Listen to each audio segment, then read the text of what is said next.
Welcome to Make a Path Presents. I'm Ronnie Hayes, and today we're going to talk about the final installment of the Fear Street Trilogy, Part 3, 1666. Now, if you're new here, this is a bit different. I'm not going to talk for just a couple minutes, spoiler-free. I will mention a couple things spoiler-free before we get into it, but the beefy part of this review and the style is a raw and, I had a clever way to say it. Raw and relaxed. We're going to go through some of the footage of the episode and point out some things that we really loved and some things we really didn't. Kind of like a really in-depth yet raw review. Now, first off, to kick this off, the spoiler-free, just a couple sentences. If you've watched and if you watched part 1 and 2 and you're wondering my recommendations, you might as well jump into this. Now, because of the trailer, we know they're an obvious, I would hope, common sense. We know they're going to jump back to 1994 to finish out the story. That's where the main story takes place, or the present-day story. That's where it takes place. And they do jump back. It's kind of funny because it's got a stupid title. It is Fear Street Part 1, 1994, Part 2. I shit you not. Anyhow, it jumps back to 1994 for a lot longer than I was expecting, and I thought that was a happy surprise because I was not eager to stay in 1666 for long. I wanted to get in like a robbery, in and out, find out what's going on, get out, and then finish the story. To my delight, that's what happened. Now, you're going to be in 1666 for a little bit, so if you are interested, still check it out. However, if you haven't watched any of them and you're a horror fan, this is more on the lighter side. They do play it safe a little more. There's definitely some gore, some dark moments, but they do play it a little safe, and it is aimed more at I would say a younger audience or a more specific kind of audience. I don't want to say quite CW, but there are elements that are kind of like, they're aiming for that type of audience. It's a little more light. Anyhow, and I don't mean that by blood and gore, because there's definitely cursing, blood, gore, nudity, you name it. There's definitely that, but you'll know what I mean if you watch it. Just certain elements are more carefree. I think the end credit scene in Part 3 is a perfect example of what I mean by the type of audience. Even my 11-year-old daughter was like, what was that end? That we'll get there into the spoiler section, but I recommend it. I know Part 1 I was real hard on. Part 2 I actually enjoyed, even though it didn't embrace the slasher genre as much as I wanted as far as the killer and what was going on. There was a couple really big missed opportunities I felt, but after watching them all, and going into Part 3 thinking they were going to do the dumbest shit ever. I really did. And there was a lot of comments on the trailer. If you go back and look, there was a lot of people that thought they were heading in the same direction. And I'm so glad they didn't do it. They teased a little bit of it. They fingered the idea a little, but they didn't go in deep with it. And I'm glad. I am really glad, because that would have been stupid. So I'm going to give it a big recommend. If you've seen Part 1 and 2, watch it. If you haven't, watch all 3. I think there's a 50-50 shot you're going to enjoy them. So go watch them. I'm going to dive into the spoilers right now. And we're going to kick it off with one of the biggest red flags, the biggest cons, I think, is there's no way around it. I think the gay relationship was just forced. When is it not? I mean, it's in the present day couple. That's fine. The two girls, Dina and Sam, I thought the Sam character, the actor, brought some good charisma. I think Dina surprisingly worked better in this than she did in previous Part 1 and 2. I thought her acting was less stiff, and a lot less stiff than in Part 1. I don't know what was going on, but especially in 1666, it was just, I thought it was a lot better. Anyhow, what I mean by that is, this couple just so happened to run across bones of the Sarah Fear, and then they go back in time and, just by coincidence, Sarah's gay too. And this is where I was worried they would go to this, they were witches because they were gay type story. And even worse, I was like, don't make it where Dina has to forgive the homophobes in order to resolve this issue. Don't do it, because that's just so lame, you know? They didn't do it. Like I said, they teased it by, and this is where, again, I say it's forced, because essentially the girls got offered up as witches. Dina mainly, not Dina, it was Sarah Fear mainly playing as Dina, which is another one of the cons I didn't like. But she got sent up or offered up because there's two guys just don't like her. This guy thinks there's something dark about her. I got the vibe he kind of got the hots for her, but she rejects his ass. He's got black teeth, so he's disgusting. And then when they go out to this party in the woods, she straight is old Sam, I forget her name in this, whatever, this Caleb guy, which I didn't buy at all, almost straight up assaults her. And, you know, back in that time, I just don't believe that shit's going to fly. I just don't believe that's going to fly at all with that type of community and what it means for their life structure. We're not going to get into a history lesson, but I just don't buy it. I mean, he's literally trying to rip off her shirt in the middle of a fucking party. I don't buy it. Even out in the woods and they're the younger kids, just not buying it. So Sarah slaps his ass in front of everybody, and then she makes fun of him, and everyone laughs at him. And then later, this is all like on the hush-hush. They talk about the party, but this is the guy who gets rejected, and nothing. It's just for a story element. In the past, people were stupid. I'll be the first to admit all this crap with religion and traditions. Even today, there's a lot of stupid shit, but in the past, they were real dumb. I mean, they killed people for no reason, fear of stupid shit, you know? And it just could have been written better, you know, or done better. I didn't buy this at all. And that's my argument with forcing the Sarah was gay, Dina's gay, and that's how it links up. I think in a way you can make the argument that, and I liked how they did this where the brother, and we're going to get into another flaw in a second that's bothering shit out of me, but the brother wakes her up after this party, and it's very similar to 1994 Part 1, where all right. he wakes her up in a similar fashion. Where's the camera angle looking at him? Come on now. Oh shit, is it going to freeze up on me? Well, in 1994, he wakes her up and after the event, and he's like, yo, what's going on? Whoop-de-whoop. Sorry, we're having trouble. Well, that's not cool. And let me find Fear Street again. Resume. And I like how they're doing that, putting her in Sarah's shoes in a way. And right here, it's very similar to 1994. And I feel like that's where they were going, putting Dina in Sarah's shoes and having those connections. Now, I think I covered why I thought it was a bit forced. And again, the coincidence is just way too, it's just too much. However, it's not really one of the big issues. I thought it was silly because they already have a reason for them being witches. They tease that it's kind of related to them being gay, but it's not really. I mean, it is in a way because they say, oh, there's something dark about you. You're off. You're different. It's just not enough. It's just not well fleshed out. However, one thing I couldn't stand is the brother looks like the brother. And this is fine because I guess Dina... Actors are playing this different characters, so I'm thinking of their names. But I guess Dina is, like, this is Sarah's brother, but Dina's, like, picturing her own brother. Again, it's putting Dina in Sarah's shoes and relating to her because she has a brother and she had a girlfriend, and so she could relate. Now, when it comes to the other characters, like, for example, the characters that were alive in 78, sure, she saw a picture of the two sisters, so... You know, maybe you can say that, but what about Tommy? She never saw a picture of Tommy. She doesn't know who he is. What about all these other, or a few other characters? She doesn't know who they are. She doesn't even know what they look like. Tommy might be the only one. But my point is, I'm sorry, but I couldn't fucking stand the old cast being different people in this one. If they were doing something where it was like their descendants, and we saw that their descendants were the ones that hung her as a witch, and she was cursing them, or the curse was somehow... I mean, that was like when we thought Sarah was going to be the witch, but if it was something related to that, I'd be like, okay.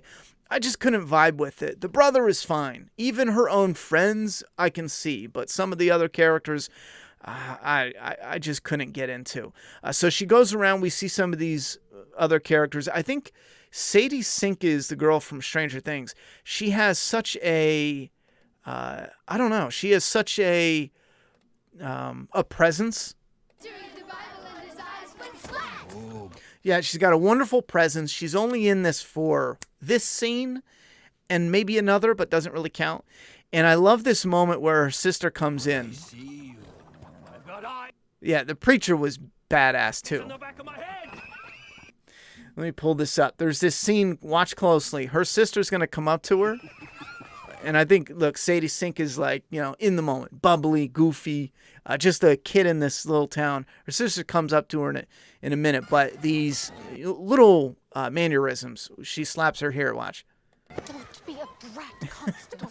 Just change is subtle, but in a really good way. She applies that through her performance overall. But again, we only see her like a really small amount of time, which is kind of a shame. I kind of wish she had a bigger role in this overall, but at least she's in part 2, which I really liked. Anyhow, they go out to this party in the woods, and this is where they get berries from the girl that's a witch. And again, this adds up to some of the problems later on because she has Sarah Fear has the perfect opportunity to go, oh my God, all this cursed shit is happening. Well, there's a fucking witch living in the goddamn woods 10 feet away. That's never brought up and not even attempted.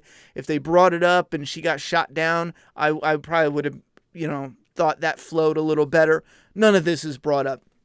I don't want to get into historical accuracy, but the accents drove me bonkers. Now, I know it sounds Irish, but I think what they're going for is like kind of like a Boston early colonists. It's been a while since I was in history class, but I remember hearing something, reading something, or yada, yada, yada, about how they probably talked back then. And if you think about it, just kind of that Boston accent, but maybe thicker, more harder to, so they're not Irish, but they sound Irish. But every other word has like the accent, and then every other word doesn't. And it's so ridiculous, the accent for most of them. I mean, one of the characters straight up says, the accent in like 3 words, and then she says like 2 more sentences with 0 accent. It is the most ridiculous shit. I wish they would have just cut it out.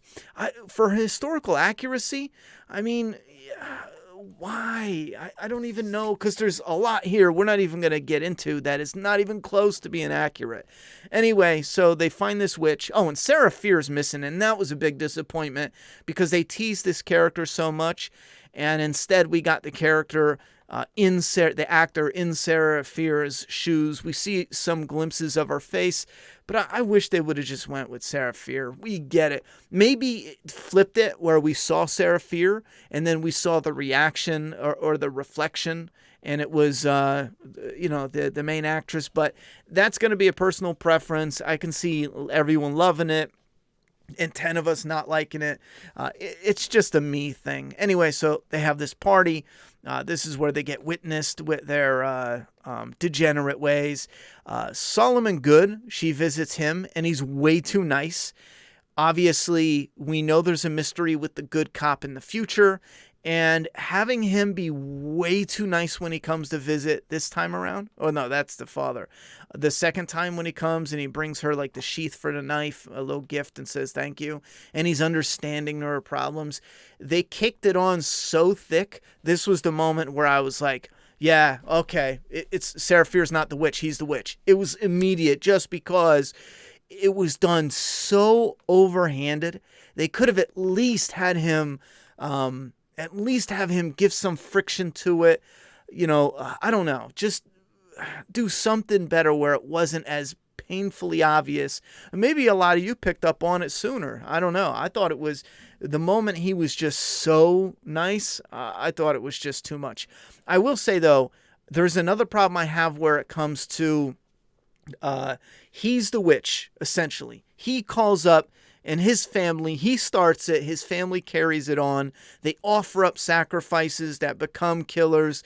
They kill, and then the town, Sunnyvale, prospers, yada, yada, yada. So he starts it out. But because of his crimes, Sarah Fear is framed for it essentially. Here's what I don't get. He's summoning the dark powers. Where's Sarah's powers coming from? And again, if you guys want to help me with that one, I watched it twice, or I went back and watched it again to look for just her powers, because I know the witch, when she catches her looking for the berries in the beginning, the witch actually cuts Sarah's face here. And I thought, well, maybe that had something to do with it, the knife, and I don't know, just something. She has the knife. Yeah, right here. She cuts her face. Right there. And I thought maybe it was the knife with the blood, and somehow the blood and how the Solomon guy was performing the dark power shit with Satan. I thought maybe she had got her power from somewhere, because she has to have some type of power. I mean, I don't know. Unless her love and curse is so strong, but he's like summoning Satan. That's how, the powers rise up anyhow, or the killers rise up. But I dig this shit. So after the party, shit hits the fan. The preacher's being real weird. Again, all of this I'm loving. The atmosphere, the creepy vibe. The preacher has the kids locked up, and Solomon busts in. He tells everyone, oh shit, hold back. He walks in, and there's eyes, a pile of eyes on the ground. Oh. And the preacher's mumbling with that, it's what he was cleaning the horse's hoof off with, the horseshoe, cleaning the mud out of the horseshoe. And he's just clicking that. Yeah. With the flies, that's badass. I dig that a lot. And here we get to where I thought the pastor was going to be more of a threat, more of a villain, but it's not. But we're seeing the very first. Like, this is the very first. He did the good did the evil deed, and this is the very first shady side killer. Yeah. That's badass. So they all run in, and this is where Sarah's brother is killed. Sarah's going to be attacked by this pastor, and she's supposed to be the evil witch that summoned all this up. What? None of the people at this point, because they're all going to go witchcraft right here. They all go witchcraft. Like, this guy's straight coming for her, and he gets stabbed. Why would she summon? It just doesn't make any fucking sense. And again, story-wise, I think there could have been a better way to do it. But why would she summon the devil and get her brother killed, almost get killed herself, and when they go, this is witchcraft. Witchcraft. Yeah, see? Witchcraft. This is witchcraft. What? They're right there with you. I don't know. That's just so dumb. And none of the girls, there's 3 girls that were right next to the witch, the widow, which originally started with the witchcraft book and all that. None of them popped up and they were like, whoa, okay. Yeah, you know what I mean? Like, we were just out of witch's tent. That bitch is doing some spells and some other weird shit. Again, I think there's a way in the story where she doesn't even try. She has the chance to tell the truth twice. She doesn't even try, though. Anyhow, so the bodies, this whole thing with the town getting all heated and riled up, outside of the flaws I mentioned, where they don't even try. They don't even mention it, which is insane to me. Even if they were like, yo, when we snuck out that night, because they do talk about that, we ran into that widow. She's got all this Satan shit, sacrifice blood like goats' heads and ravens, and she's got all this weird shit, and she was mad at us. Maybe she cursed us for going there. They didn't even attempt it. So this is where Sarah's like, well, fine, I'm going to steal the witchcraft book and go there. And again, I like this because what this is doing is it's pushing the plot. Sam says they'll never believe us. And at this point, Sarah's like, and that doesn't relate to the con I just said before. This is about them not being witches. They never even mention, oh, well, we're going to explain to them the widow. Anyhow, Sam's like, they'll never believe us.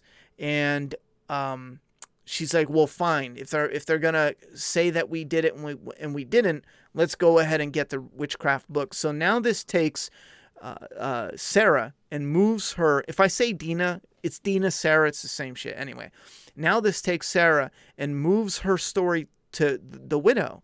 And the reason that's important is because she's going to get to the widow, and the widow's dead. The book is gone. And now she goes to Solomon or whatever. So now it pushes her, widow to good, and now the townspeople show to Good's house. So this plot progression is actually really cool. She runs downstairs to hide away, and this is where she finds like the caverns, the tunnels, where it's revealed he's the witch essentially, and he gave somebody's name, Pastor Miller's name, and that was the very first killer to kick this all off. So he and his family in Shadyville or Sunnyvale can have wealth, riches, and prosperity. And this is a pretty badass moment. I think I passed it, but this is a pretty badass moment where they get into this fight here. He gets stabbed. Is it already? He gets stabbed, but she gets messed up. Yeah, you know what? It's right here. Yeah, she gets jacked up.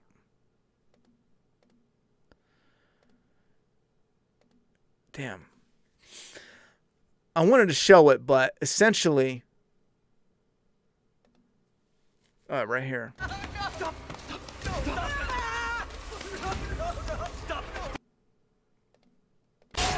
Yeah. He jams that knife, and this is how she loses her hand. Goes to stab her, she puts her arm up, and then he rips her friggin' arm off. Oh, that was nice. Rips her friggin' arm off. She ends up getting up, crawling out of there. So that's how she loses her hand by the Devil's Rock. And again, some of this story is now you're finding out the truth, but you can see how it was pieced together with some lies, a little bit of truth, a little bit of lies, and how they got the rhyme in the town, and the town ran with it. But she comes out, and again, this is a little moment where you're kind of want her, expect her. It's a nice moment where she enters from the meeting room, whatever it was. And you want them to be like, I found the witch, I know what's going on, like something, but they just don't. And again, this is just another little moment where she could try to save her and the woman she loves, but she doesn't. And it's okay, because as she comes out, she's weak, she's losing blood, she gets snatched up, and he's like, yo, I got the witch, yo. But later on, he just takes her to the tree, and he gives her the chance. All right, confess. She could at this moment be like, and this is the part where I rolled my eyes the most, where she could just say, yo, you know what? If you go right now before he destroys the evidence under his house, he has a whole, I don't even know what you would call it, witches ceremony thing. Even if she tried it and they were like, oh, witch is lying, she's trying to blah, blah, blah, she still would have tried it, and it would have been less of an eye roll. So for her to immediately be like, I'm going to take the blame, save my girlfriend, and also curse you forever and ever. And again, I don't mind if you guys help me out where, how does that work? Like, she curses him, but she didn't do any seance, or who's she calling power from? Is it just like her love? And you know what I'm saying? I don't know. That part I didn't get, because again, I'm trying to figure out the rules within this world. Like, he's doing spells and shit, sacrifices and yada, yada, yada for the devil. That's where he gets his power and his family and good luck and bloodlines and yada, yada, yada. But, all right. So her friends bury her. This is a bit dumb, because he carves on the rock, Sarah Fear lives forever. I'm sorry.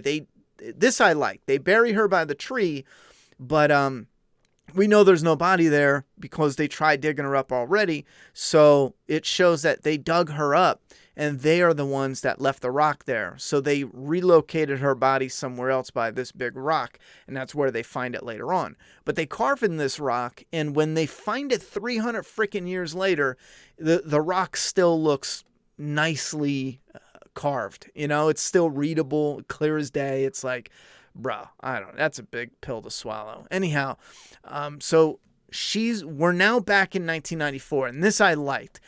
get us into 1666. We see a bit, maybe a little bit too much with what they fleshed out. There was a few scenes, but again, it's the horror vibe showing how the town is being cursed. Some of those moments were all right. Most of it is probably just fine. They could have polished up some story elements, so I'm digging it. Now we go back to 94, and again, I got to point out the fact that the rich kid's car is still there. Maybe because he died, they didn't care to tow it, but still, the cops would tow it. I mean, Sheriff Good, the tow truck, I don't know. The fact that the car is still there, I just find silly. Now, there's supposed to be a giant rock there. I don't know why they didn't use the rock as the area to say, oh, there's where it is. Instead, they used the car. But anyway, here's that title card that's really dumb. I had to laugh. It's Part 1, Part 1, 1994, Part 2. I don't know. It's just, it doesn't matter. I just think there's got to be a more clever way to do that. So the sheriff shows up, and this is where we know, oh, okay, the sheriff is in on it this whole time. And it's a bit darker. They cover it. And I dig it. I like it. I'm in for the ride. They show all the killers. They go back to the girl who fell in love with Sheriff Good, and she calls the sheriff, and they explain it to her. And this is where they go to pick up the guy who worked at the mall. And now we see what this guy has to do with anything. He's going to let them into the mall. And I love this moment. They pull up, and they're like, yo. First he thinks he's getting arrested. Yeah, right here. He's like, yo, you want to go kill Sheriff Good? Let me get my coat. Let me get my coat. Enough said. I'll kill that prick. And the sheriff, it also reveals that the sheriff is the one who framed him for spray painting Shady Side. And I also thought that was a big red flag. I remember when I rewatched Part 1 just to see if I was vibing with it after I watched Part 2 again, or the first time. And when he did the spray paint can, I remember going, oh, all right, there's definitely something shady with the sheriff. I didn't think they were going to go all out because I didn't think they would carry it where he keeps on the curse. I thought they were going to do something that was really dumb. I was afraid, put it that way. I was afraid they were going to do something really dumb. But I figured the sheriff would be evil some way or somehow. Like, I guess one of the things I was thinking was he would find out, yes, it is all true.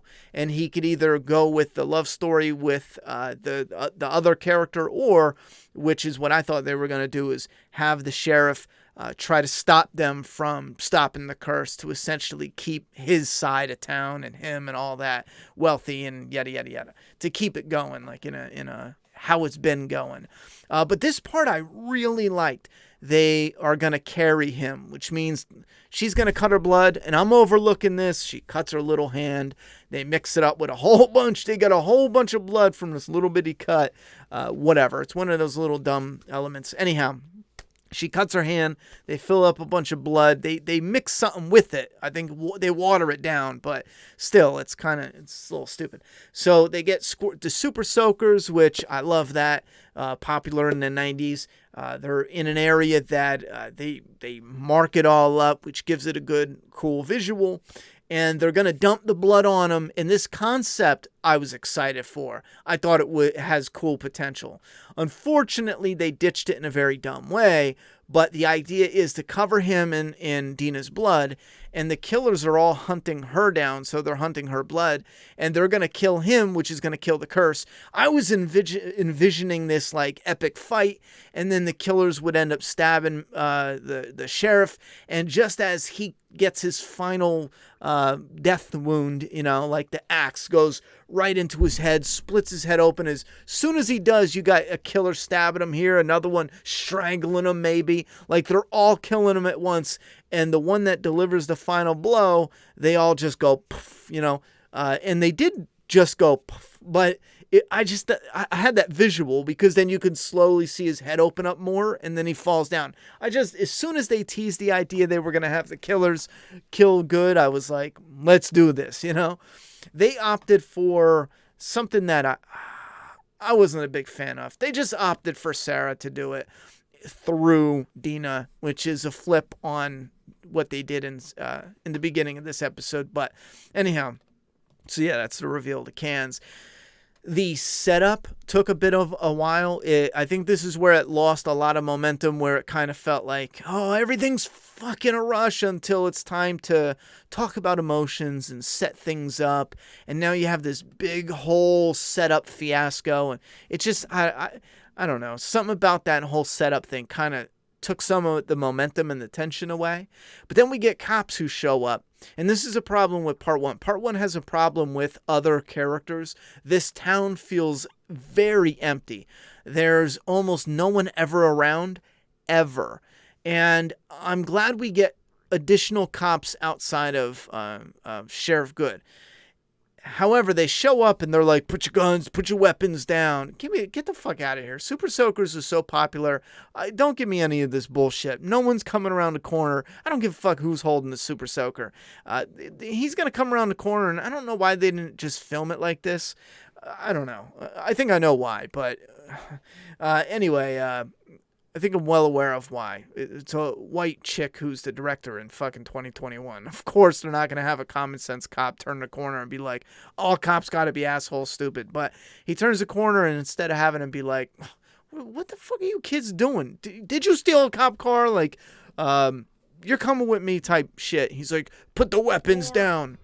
Slide them to me. Sure, could they have had like acid in it, I guess, or alcohol and shoot him in the eyes? They're just being a little ridiculous.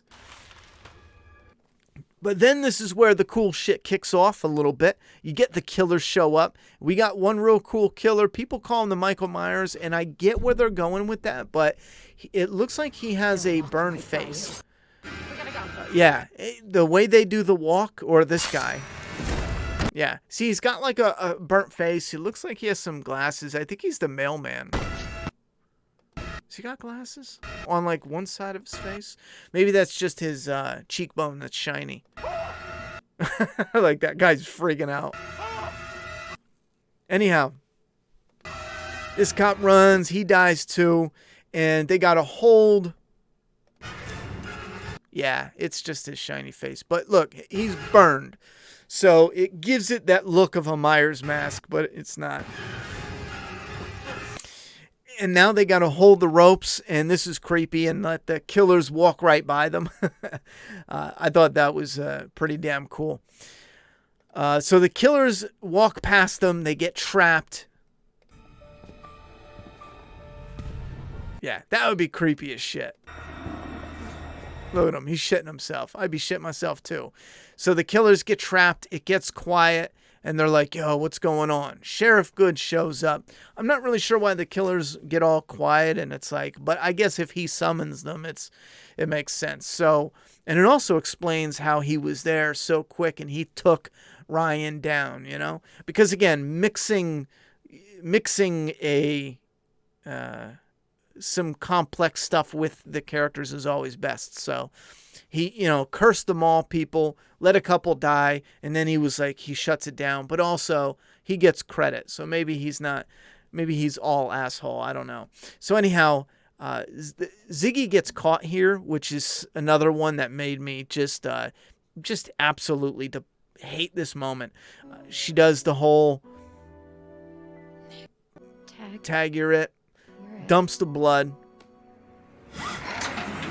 And I'm like, we're getting it. She runs away, and I can't play it because it's so long. But she runs away. He looks at over here. They're releasing all the killers. And he still manages to catch up to her. Takes her hostage. If I die, she dies. At this point, I'm like, come on with this stupid shit. So then Dina, she gets knocked on the ground. And it's the same guy that stabbed her, almost killed her in 78. Love it. That one little part at least. But instead of Dina running over and tackling him, the cop is just about to die. When the cop dies, it's over. It's game over. They are almost going to win.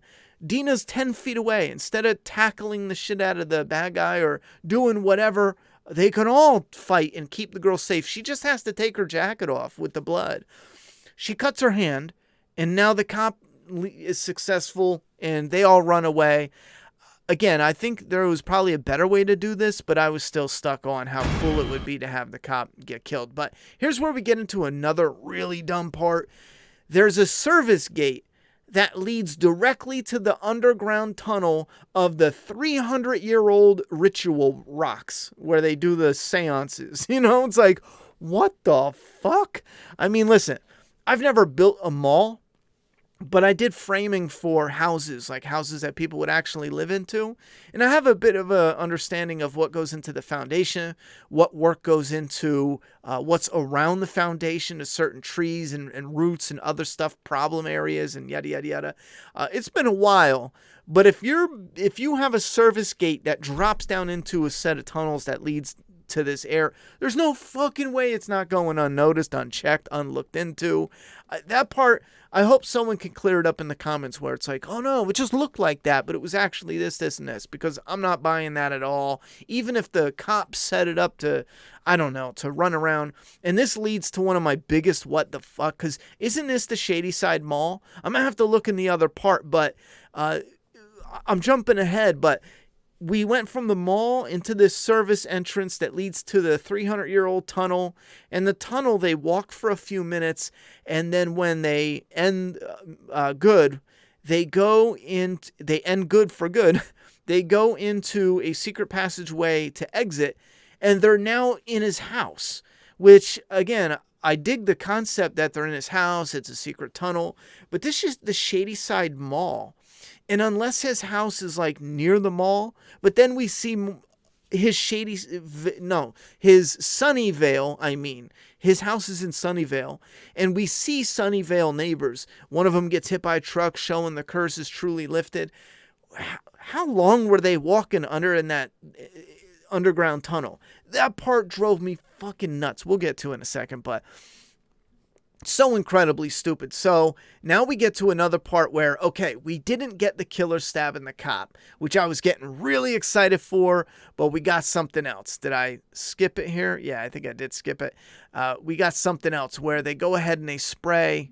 No, I didn't. Right here. They spray the killers. Show me a little something.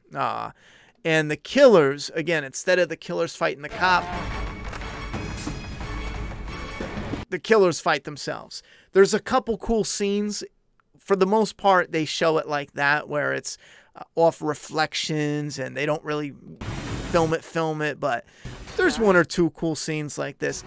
That was a bit of a bummer. It's kind of like, oh, you get the killers against each other, but it's like, it's a cool scene for a second, and then they really, I guess they more tease you than anything. So yeah, like, look.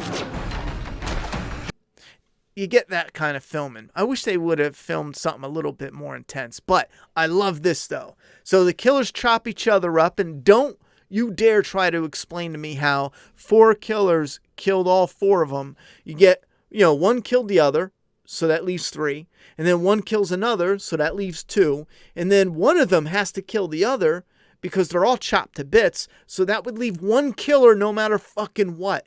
Nope, all 4 get decapitated. Well, who did that? Anyway, and again, they don't show you, they cut back from another scene, and they're all just dead on the floor. Okay, now we get to one of the smaller, creepy moments that I really liked. We can use the delivery hallway. I'll flank them. Is it right here? Yeah, we go here. We have to protect her. Is this it? No. Bro. Yeah, I know it's right here, but Stop it. it's where the the little Bat Boy comes in. Yo, that shit was legit creepy. And then he starts beating on the... Come on. Netflix is really shit. Right now Yeah. they're dead, but that's not gonna last. We don't have a lot of time. They just cut to them all dead as... We have to I don't know, get ready man. to. Right here. Ruby. Come on. Yeah, this kid. Yo, he's so fucking creepy. Look at him. Watch. Yeah. Okay. You know what? I dig him. They don't do much with him. I think they shoot him a couple times. That's it. Baseball bat. Oh, okay, I did write the time down. There's 21 left. 21:10 left. Anyhow, yeah, I also wrote down, just to wrap it up. So they're surrounded by these two killers. He gets his arm broken. They're getting beat up real bad. Dina is fighting Sheriff Good. Now, Sheriff Good's been wounded already, so he's pretty hurt. Keep in mind, that's another bit of a flaw. Dina was stabbed at the end of part 1, and she broke into a house without even, wincing. She's been moving around, running around, yada, yada, yada. She winces one time that I noticed, where she jumps over a counter to get to Sam or something, and she winced. She was fucking stabbed, bro. And she's stabbed in the gut. What's with everyone getting gut stabbed? His ancestor got stabbed in the gut by a big-ass knife. Ever since Scream, where they were like, yeah, if you stab to the side, it doesn't hit any vital organs. Ever since that, I feel like everyone's been getting stabbed in movies more and more and walking it off. Like, that ain't nothing. I don't know about that. So here's the thing. I will admit, I am a little bit lost on what's going on with this bee pile of pus stuff, because I thought that was whatever summoning he's doing.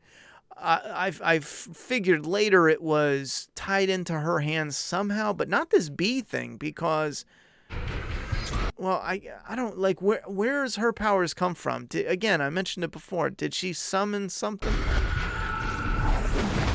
I don't know, but he gets distracted with this, and then she stabs him right in the eye. Oh, that was the girl that got her head jammed into the bread slicer. Yeah. So, all the bad guys just blow up because Sheriff Good is stabbed right in the face. And they get up, and this is his house. I just don't understand. I mean, this is Sunnyvale. Does this look anywhere near a mall? How far did they go? I don't know. This is so fucking stupid. Again, some of this is why I say there's a particular audience. I think a younger audience probably doesn't care for some of it. When I was like 14. I had fun with Scream. I didn't give a fuck that Ghostface was in the middle of a grocery store. Now I watch it and I'm like, actually, you know what? I was like 19. I watched it with one of my girlfriends, and I thought about it, and I was like, wait a minute. I watched this like 10 times when I was like 15, and I never noticed he was in a fucking grocery store, or I never noticed to care. Now that I see it, it's the dumbest shit ever. I still can't watch that scene without being like, this is fucking stupid. Who okayed this? That's how I feel about this. And again, if you guys can correct me and be like, oh no, I read, I don't know, the behind the scenes, this, that, editor's notes, whatever, and the house is like, the way it's positioned, it's, Sunnyvale's over here, but it's like it wraps around to where it's really close to the mall, but it's separated because if you drive there, like if you go behind these trees, like there's the fucking mall. Okay, if that's the case, all right. But it didn't seem like that. I think the only thing is, so we finish out the story now. The sheriff is busted. I like this little scene. She cooks for him, and he's like, nah. That is. I love that. He's like, doctor said I shouldn't eat whatever that is. Are you serious? I made those. He just gives her a look like, nah, man. So they go to school. I like this. You get closure with Miss Lane, Nurse Lane. Oh my God, these names. All the fucking names. C. Berman. What is it? Christine? Or Crystal? No. It's Crystal, right? Why did it say Christine? Is it Christine? Anyway, C. Berman. She gives her that book she's been keeping. It's like kind of a diary journal that explains everything that happened in 78. And I'm assuming she put the rest of the information that happened that she found out about. She gives her a hug. And again, it touches back to when she was in 78. This is why it's important. If you blink and you miss it, it's easy to forget that in part 2, Mrs. Lane, because of her daughter being victimized by this curse and becoming one of the killers and possessed, she was looking for a way to stop the curse. She went down and found the tunnels. What's his first name? Sheriff Good's family's tunnel, and she found not a way to stop the curse because she was looking for the body in hand. That was the old witch's tale. But she found a rock with the killer's names, and on the rock was this one sister's boyfriend's name, Tommy Slater, right? So she found that. She knew, I can't stop the curse, but I have to stop Tommy because he's going to die no matter what. But this is her getting closure as a small character that plays a kind of a big role, and she as a kid was with her during that. Again, I like that closure bit. We find out who he was talking to, not him, but the kid was talking to on the computer in part 1, that Princess of Darkness or whatever it was. She did the whole at me at AOL or some shit. That's how they did it, right? I forget how it was done back in the day. I don't think it was just at. Like, I think that's a modern day thing. Wasn't it like Princess of Darkness at AOL or some shit like that? You guys refresh my memory back in the fucking 90s, you know? Anyhow, so she meets Sam where I think this is where they buried Sarah Fier's body at first. And this is where we get the really stupid end credits sequence. We go here. Yeah, we go here and the camera goes from the mall that's fully functioning. This was just a murder scene, and we know because they got the crime scene and all that. The mall's fully functioning, and people are walking around, blah, blah, blah. Now, maybe because it's a business, they cleaned it all up, they got all the evidence, and everything's all good, and yada, yada, yada. That's definitely probably the case. Let me turn this down because of the music. However, we get to this moment. You got the crime scene up. You got all these tabs showing all this evidence. And if you look by each tab, the evidence is still fucking there. I don't care if this is 94. They don't leave evidence laying there. They tag it. They take the pictures. They do all that shit that they got to do in the forensics and yada, yada, yada. Then they take the evidence and they bag it up. They would not leave and just be like, we'll come back later, especially because of people tampering with evidence. What in the fuck is going on? This is like massive levels of stupidity. Again, this stuff like this is sprinkled throughout the trilogy. So if you can just overlook, whatever. This is for kids that are just interested in the fact that Hans took the book. I know, like I said before, my daughter watched it. And again, because there was certain things in here, I didn't want her to watch, okay? At least not yet. However, one day she was like, oh yeah, I watched part 2, I think it was. She's like, I just watched this new show on Netflix, Fear, part 1 and 2. And I'm like, what the fuck? Anyhow, so the damage is done, especially with part 2. Jesus. Anyway, my daughter came into the room a little while ago, and she's like, hey, Fear Street Part 3 came out. I just seen it, and what's up with the ending? She's like, why are people walking around a crime scene? And my daughter's 11. Shouldn't be watching this. That was my fault. However, if an 11-year-old can stop and go, I hope they make another one. That was fun. I loved it. But what's up with that stupid book at the end and the cops just left it there? You got a serious problem where grown adults are like, okay in this shit, making this, writing this, filming it. An 11-year-old is like, yeah, that's stupid. Did they? Oh, yeah, right here it is. So you get this moment and hands just come up and snatch it up. I think, yeah, you got flashlight here. You got some other, this is evidence all over the place. Anyway. Come on. There's a fly on it. I think it's one of those cheap teases, and it was just filmed because again, being creative is it's tricky. So for them to just be like, we'll just do evidence, like cops were there, it's over, and then someone takes the book, and we'll put it at the very end credits. So this way, if it's popular and if it's successful on Netflix, there's a chance they'll give us 3 more movies. I will say, even though I still highly recommend this, go and check it out. I think there's some serious flaws with it. We did 50 minutes. Fuck it. I'm gonna let this rock. You got 50 minutes of an hour discussion of Fear Street Part 3, breaking it down. But you guys let me know your thoughts and opinions. Just for those who are maybe a little more interested, I should probably do like a Fear Street Trilogy 10-minute kind of discussion covering all 3 in a quickie type of review. But I am going to look for a certain way to word things when I talk about more relaxed. Like, this is very relaxed. A crime scene. It's incredibly stupid and unrealistic, but it's more like relaxed and fun. Like, ooh, look, hands. And again, I feel like they're hoping to get something to follow this, but I do feel like there's potential here to do more with Fear Street. I do feel like there's potential here to even cover other stuff that has happened already, but you lose a lot of that mystery. You know how it's going on. It would be you would have to be real clever to figure out some way to tell another story inside this this whole Sarah Fear and the Good Family and all that. However, this feels like, it honestly feels like it was a long, like a mini series that was chopped up into a movie. And again, there's not a lot of people around.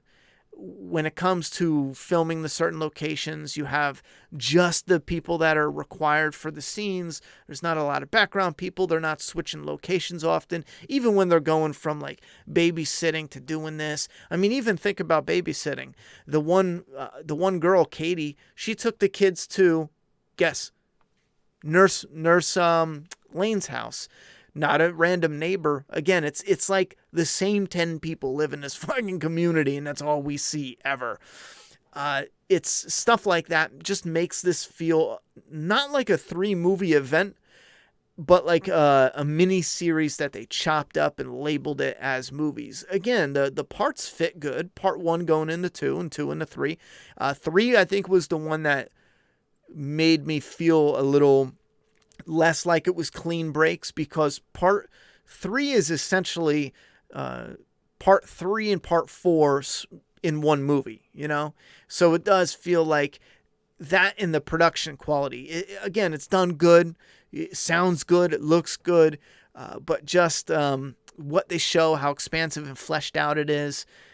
I'll shut up. But I'm not against them doing more. I just don't know if I care for the release.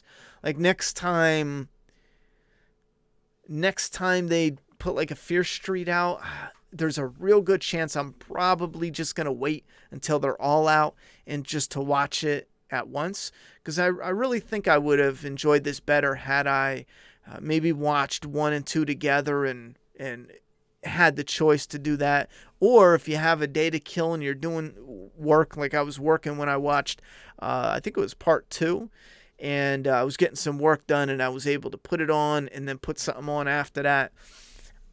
I'm going to shut up though. I keep thinking like I have 10 more things I want to discuss, and my brain is telling me re-record this and make it shorter.